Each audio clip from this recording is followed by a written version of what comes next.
예, 오늘 이 말씀은 로마서 말씀입니다. 계속해서 우리가 매일 성경 읽고 있지요. 로마서 말씀은 바울이 썼습니다. 바울이 누구한테 썼습니까? 로마에 있는 교인들한테 쓴 말씀이 로마서입니다. 그러면 로마에 있는 교인들이 이 얘기를 듣고 뭔가 힘을 얻고 뭔가 동감을 하고 거기에 대해서 뭔가 참여를 하게끔 하기 위해서 바울이 이 편지를 썼지요. 근데 바울이 이 편지를 쓸 때 오늘 특별히 5장에는 재미있는 이야기를 하는데요. 바울이 처한 지금 상황, 그리고 로마의 교인들이 지금 처한 상황, 공감하는 부분이 생기고요. 그 로마인들이 처한 상황 속에서 어떠한 모습이 좋은지를 자기의 모습과 자기의 경험을 통해서 이렇게 이야기를 하고 있습니다. 우리 함께 5장 3절 말씀 첫 부분을 같이 한번 읽어보도록 하지요. 시작! 다만 이뿐 아니라 우리가 환난 중에도 즐거워하나니. 지금 어떻게 그들이 힘들어합니까? 환난 속에 있다고 합니다. 그러면은 로마 교인들이 당한 환난은 무엇일까요?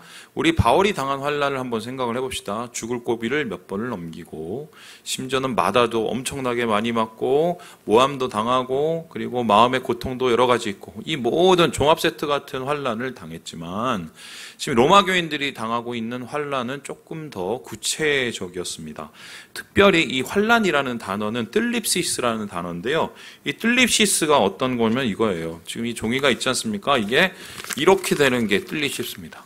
그러니까 한마디로 사방에서 압박이 와서 다시 펴야죠.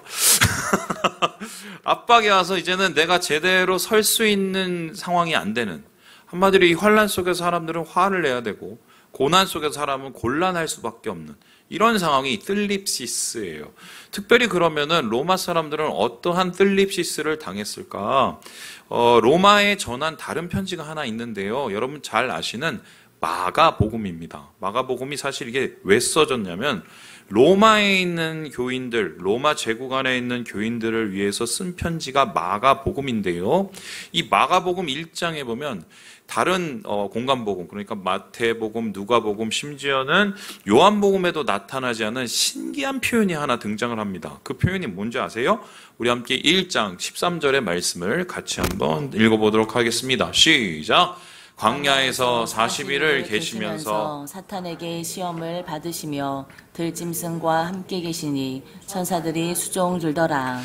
지금 보니까 예수님께서 아마 세례를 받으신 후에 광야에 가서 광야에서 시험을 받으신 그 이야기를 하고 있는 것 같습니다. 이것은 마태복음에도 등장하고 누가복음에도 등장합니다.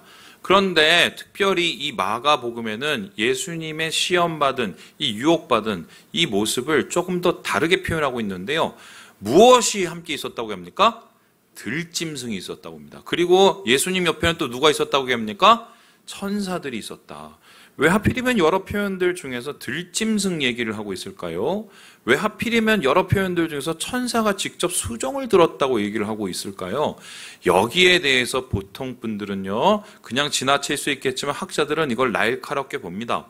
이 마가복음이 바로 로마 교인들한테 썼기 때문에 로마 교인들이 당하고 있는 상황을 지금 간접적으로 표현을 했다. 그러면 로마에 있는 사람들은 도대체 들짐승과 천사들과 어떤 상황을 겪고 있을까?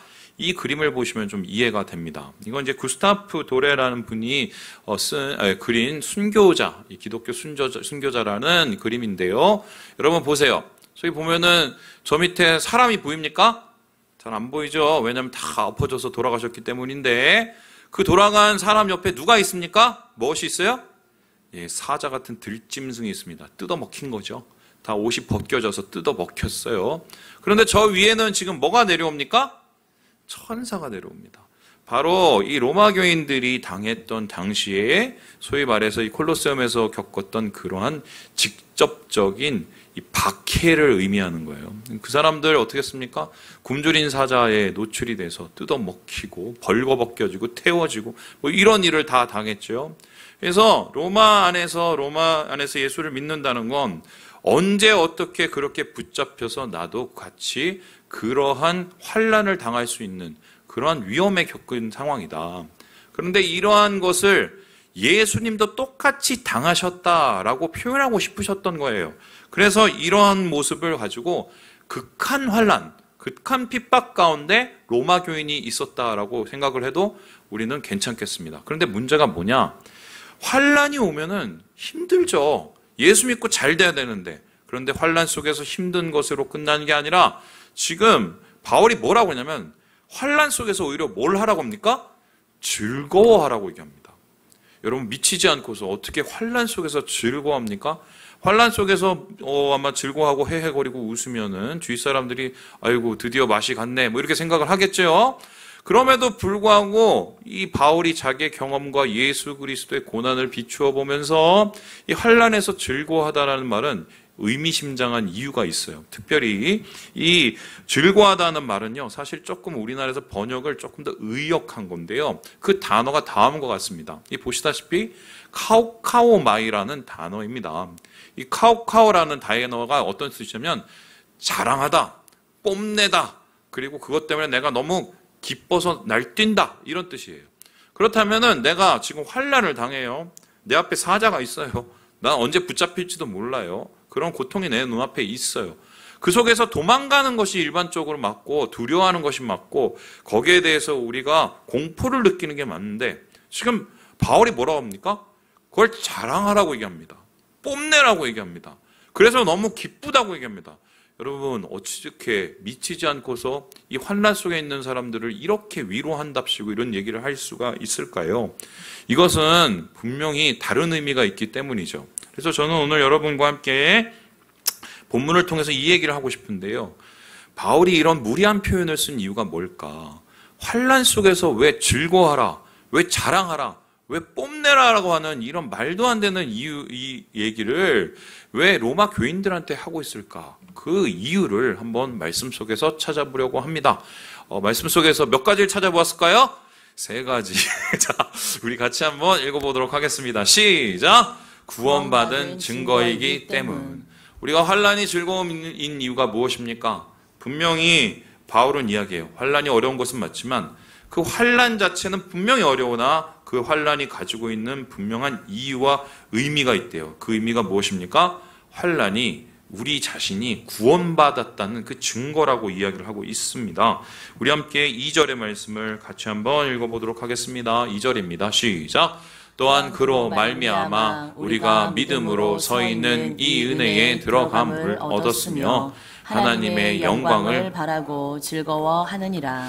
우리가 믿음으로 은혜 안에 들어갔다라고 얘기합니다. 여기서 은혜라는 것은 구원을 받은 은혜, 천국 문 앞에 서 있는 은혜를 뜻합니다. 이것이 우리가 잘해서 우리가 무슨 고난을 이겨내서 우리가 은혜 안에 구원을 받았다는 것이 아니에요. 그거는 은혜가 아니라 그것은 우리의 공로로 받은 대가인 거겠죠. 그런데 지금 바울은 공로나 대가로 이 은혜를 받은 게 아니라 우리가 그냥 단지 믿었기 때문에 저절로 우리가 은혜를 받았다고 이야기를 하고 있습니다.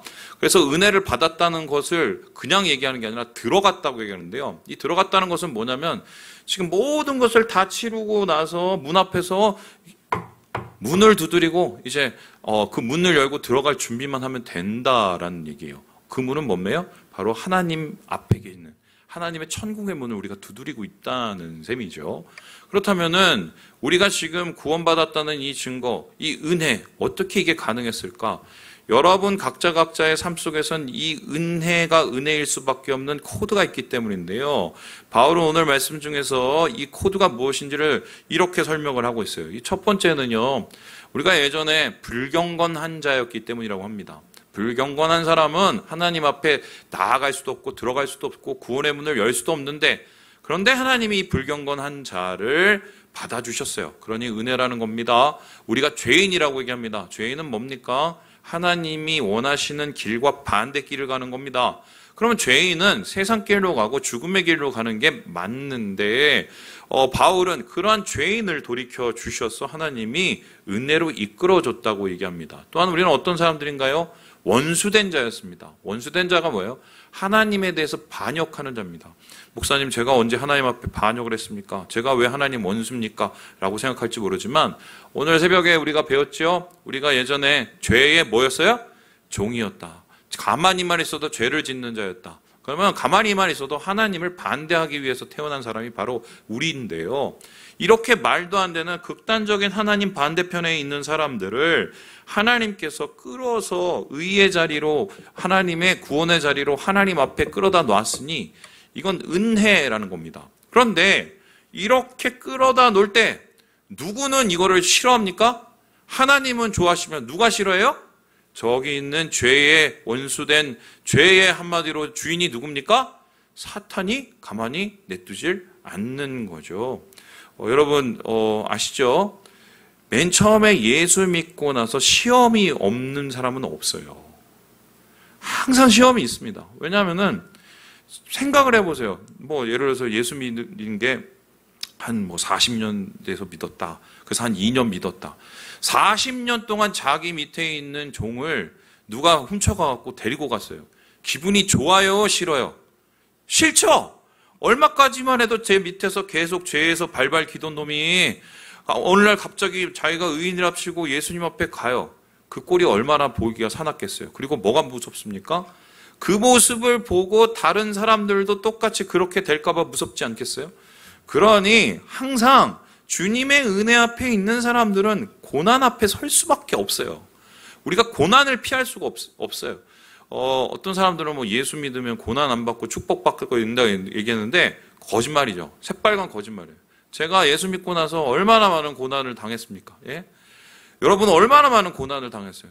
작고 큰 고난, 뭐 소극적으로는 피해를 당했지요. 예수 믿기 때문에. 그리고 적극적으로는 얻어맞기도 했습니다. 저 예전에 예수 믿고 교회 간다고 얻어맞은 적도 있었어요. 여러분 그러한 고난이 그때 어떻게 해요? 아유 내가 이런다고 내가 예수 괜히 믿었어. 내가 앞으로 교회 안 가야지.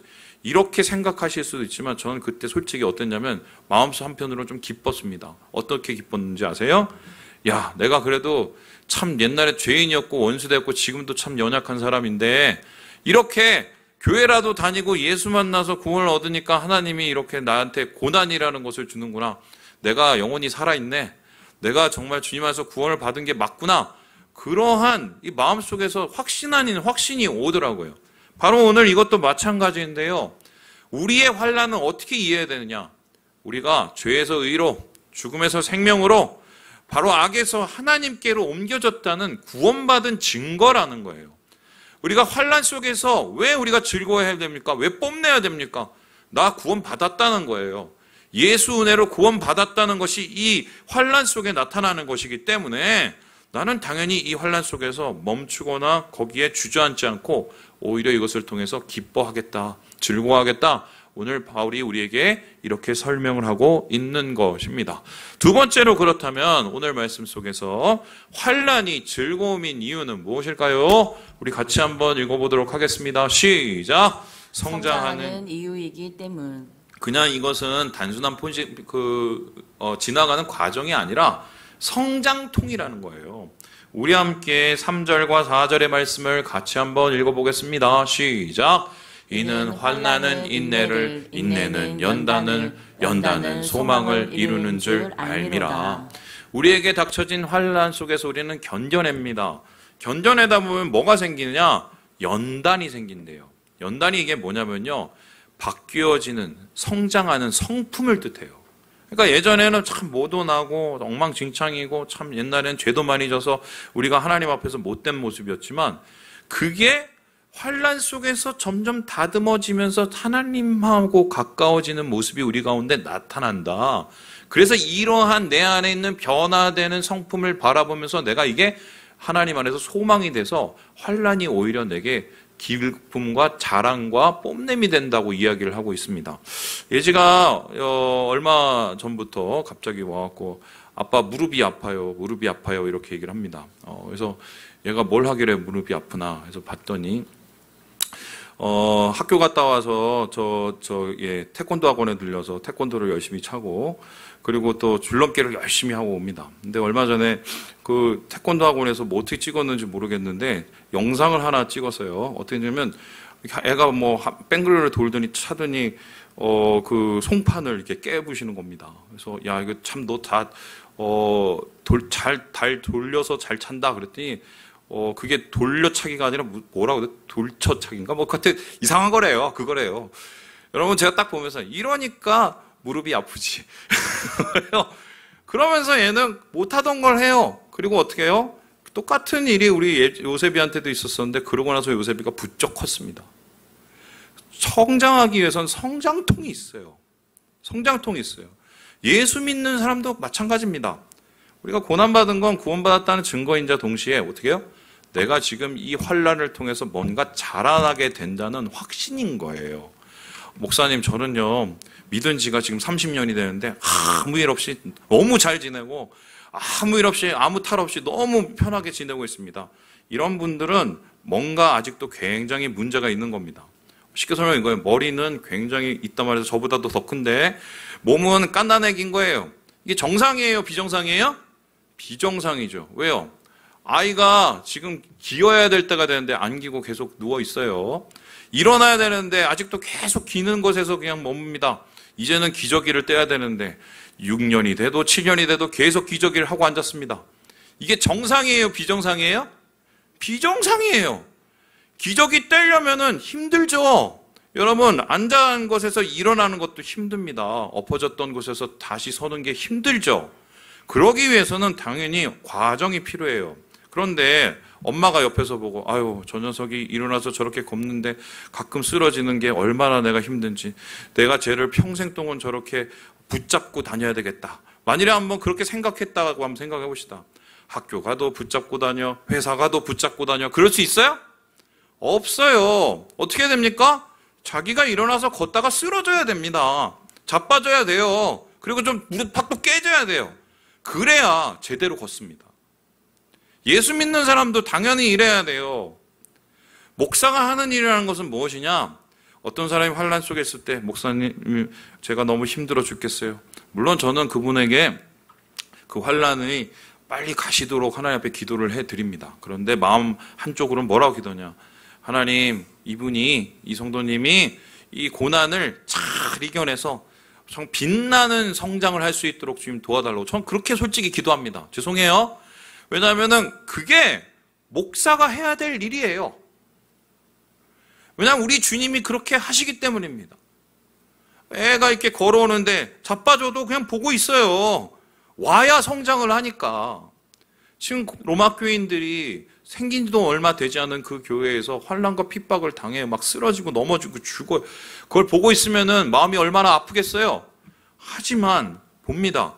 그래야 교회가 살아나고 신앙이 성장되고 우리가 가지고 있는 하나님 안에서의 믿음이 순결해지기 때문이에요.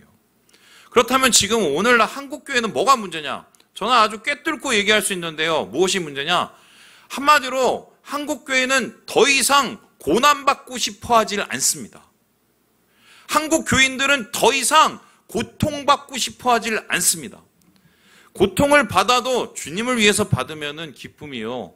고난을 받아도 주님을 위해서 받으면 그것은 영광인 건데 한국 교인들은 전혀 그것을 원하지 않고 있어요. 그러니 목사들 앞에서 맨날 좋은 말만 합니다. 듣기 좋은 말. 그러니까 이제 복음이 이게 사탕인지 무슨 설탕인지 알 수 없을 정도로 지금 모든 이 복음이 퇴색돼 버렸어요. 여러분 바울이 얘기한 복음은 뭐였어요? 예수 믿으면 구원받는다. 거기서 끝난 게 아니에요. 구원받는 사람은 고난을 받는다. 하지만 구원받은 사람은 주님과 함께 고난 속에서 승리한다. 이거거든요. 오늘 주님께서는 분명히 이 환난 속에서 우리가 왜 자랑해야 되냐, 뽐내야 되냐 우리에게 이야기하고 계시는데요. 무엇이에요? 환난이 우리를 성장하게 하기 때문이에요. 환난을 통해서 우리는 무엇을 성장합니까? 내가 무엇 붙잡아야 될지 정확하게 봅니다. 세상을 붙잡아야 될지, 내가 세상의 성공을 붙잡아야 될지, 아니면 세상의 자랑을 붙잡아야 될지, 아니면 예수를 붙잡아야 될지 정확하게 봐요. 그것을 보고 선명해지면 우리의 삶이 달라집니다. 자라납니다. 그것이 바로 예수 안에서 환난이 즐거움인 이유라고 바울이 우리에게 설명을 하고 있는 거예요. 마지막으로 그렇다면은 뛰어넘죠. 환난이 즐거움인 이유가 무엇이겠습니까? 우리 같이 한번 읽어보도록 하겠습니다. 시작. 영광의 소망이기 때문이다. 여러분, 환난은 구원받은 증거이기 때문에 즐거워해야 되죠. 우리가 성장할 것이기 때문에 또한 자랑해야 됩니다. 뿐만 아니라 궁극적으로 이 환난을 통해서 우리는 분명한 미래를 보게 됩니다. 그 미래가 뭐예요? 영광이에요. 하나님께서 주실 영광. 그 영광은 뭡니까? 단순히 여기서 구원받고 천국에 가는 게 아니라 최후의 그 날에 주님과 함께 그 영광의 자리에서 주님을 높이고 그 주님과 함께 영광을 누린다는 마지막에 구원의 소망을 뜻하는 겁니다. 우리 함께 5장 5절의 말씀을 같이 한번 읽어보도록 하겠습니다. 시작. 소망이 우리를 부끄럽게 하지 아니함은 우리에게 주신 성령으로 말미암아 하나님의 사랑이 우리 마음에 부은 바 됨이니. 이 소망이라는 단어가 헬라어로 엘피스라는 단어예요. 이 엘피스라는 단어가 무엇이냐면 무언가를 끊임없이 바라보면서 기다리는 것을 뜻합니다. 그래서 이 소망이 우리를 부끄럽지 않게 한다는 것은 무엇입니까? 환난 속에서도 오히려 나는 하나님께서 내게 주실 그 영광을 바라본다는 거예요. 쉽게 설명을 할 거예요. 여러분, 새벽이 오기 전에 가장 칠흑 같은 어둠이 오죠? 새벽과 같은 그 칠흑 같은 어둠을 바라보면서 아유, 이제 세상은 다 끝났다. 한마디로 내일은 오지 않을 것이다. 이렇게 생각하는 사람은 없습니다. 어둠이 짙을수록 우리는 알지요. 해가 뜬다는 걸 압니다. 새벽이 온다는 걸 압니다. 미명 아래서 모든 것이 밝아지고 밝혀질 거라는 걸 압니다. 그래서 예수 믿는 사람은 실제적으로 자신의 삶 속에서 그 고난이 더해질수록 더 소망에 대한 확신과 확증이 더 커집니다. 내가 힘들지만 곧 주의 날이 올 것이다. 실제적으로 주님께서는 이것을 우리에게 그냥 내버려 두시지 않으시고 성령님을 통해서 이러한 소망에 대한 확신을 더 크게 한다고 이해합니다. 성령님이 하시는 일이 뭐냐? 우리의 마음 가운데 계속해서 말씀을 하시면서 주의 날이 오실 거라는, 우리에게 하나님의 영광을 주실 거라는 확신을 내 안에 계속 주시고 함께 이겨내자고 확증하는 위로를 계속 주시는 분이 바로 성령님이시는데요. 이 성령님과 함께 결과적으로 우리가 누리게 될 최종적인 소망은 무엇입니까? 여기에 대해서 로마서 5장 10절에 이렇게 이야기를 하고 있습니다. 우리 같이 한번 읽어보도록 하겠습니다. 시작. 화목하게 된 자로서는 더 그의 살아나심으로 말미암아 구원을 받을 것이니라. 뭘 받는다고요? 구원받는다. 여러분, 그래서 사실 그거는 거짓말이에요. 반은 거짓말이에요. 예수 믿으면 구원받았다. 이거 사실 반 거짓말입니다. 왜요? 예수 믿으면 바로 하늘에서 구원 마크가 빵 와갖고 내 손에 땅 찍혀갖고 나는 구원. 사실 이거 아니에요. 우리는 구원의 경주에 들어간 거예요. 구원이 아직 완성된 게 아니에요. 그럼 구원은 언제 완성됩니까? 내 삶이 끝나는 그날, 그리고 주님이 이 땅에 오시는 그날 구원이 완성됩니다. 마지막 테이프가 있죠. 결승점을 끊죠. 거기에 누가 계세요? 우리 예수님이 계십니다. 잘했다. 야, 너 때문에 내가 기뻤다. 고난 잘 이겨냈다. 영광을 내가 너와 함께 누리마. 주님이 우리에게 말씀하시는 거예요. 그것이 바로 우리에게 주신 하나님의 최종적인 소망이고요. 환난 속에서 우리는 그 소망의 날을 더욱더 기대하며 바라보게 된다는 것입니다. 그래서 이 소망에 대해서요, 김서택 목사님이 이렇게 이야기를 하고 있는데 우리 같이 한번 읽어보도록 하겠습니다. 시작. 보통 세상에서 영광이라고 하면 경쟁에서 이기는 것이다. 사람들로부터 인정받고 인기를 얻고 돈을 많이 버는 것이다. 그러나 우리가 예수를 믿고 하나님의 세계 안에 들어가면 나를 사랑하시는 하나님 아버지를 만나게 된다. 하나님을 가까이 하면 우리 영혼 속에서는 하나님의 성품과 능력으로 충만해지게 된다. 바로 영광에서 영광으로 나아가는 것이다. 예수 믿으면은 세상의 영광을 누리지는 못할 수 있어요. 예수 믿고 세상의 영광을 바라는 거는 그건 반역입니다. 예를 들어서 이런 겁니다. 예수 믿고 성공하기 원하고 교회 안에서요. 예수 믿고 뭔가 내가 정말 최고가 되기 원하고, 그거 사탄이 주는 거예요. 사탄이 교회를 그렇게 무너뜨리거든요. 최고다, 최고다, 최고. 저는 개인적으로요, 목사님들 정치인 하는 거 반대예요. 왜 반대냐? 예수 믿으면 낮아져야죠. 왜 권력의 중심에 올라가려고 합니까? 목사를 하는 건 낮아지려고 하는 거거든요. 그리스도인이 되려는 거는 하나님이 있는 그 낮은 자리로 내려서 섬기려고 하는 건데, 왜 권력의 정점에 올라가서 소위 말해서 세상에 쥐락펴락하는 그 자리, 보좌에 오르려고 하나? 그거는 예수 믿는 사람의 정확한 목표가 아니에요. 예수님이 그러셨어요? 예수님이 로마의 황제들을 무너뜨리고 그 보좌에 앉으셨습니까? 아니면 십자가에 올라가셨습니까? 십자가에 올라가셨단 말이에요. 그래서 우리는 세상에 인정받지 못할 수도 있어요. 저도 평생 이러다가 이런 목회를 하다가 끝낼 수도 있어요. 그리고 우리 교회가 심지어 정말 힘들어서 어느 날 갑자기 사라질 수도 있어요. 주님이 그걸 원하면 그렇게 해야죠. 그런데 주님이 우리에게 감당하시는 바 그 고난이 있고 어려움이 있으면 그것을 우리가 세상이 인정받지 못한다도 해도 우리가 그 길을 가면 어떤 일이 일어납니까? 하나님의 영광을 누려요. 하나님의 영광이 뭡니까? 세상은 인정을 하지 않아도 하나님은 나를 인정해 줍니다. 세상은 나를 알아주지 않지만 하나님은 나를 아시고 나를 알아주십니다. 내 이름을 불러주십니다.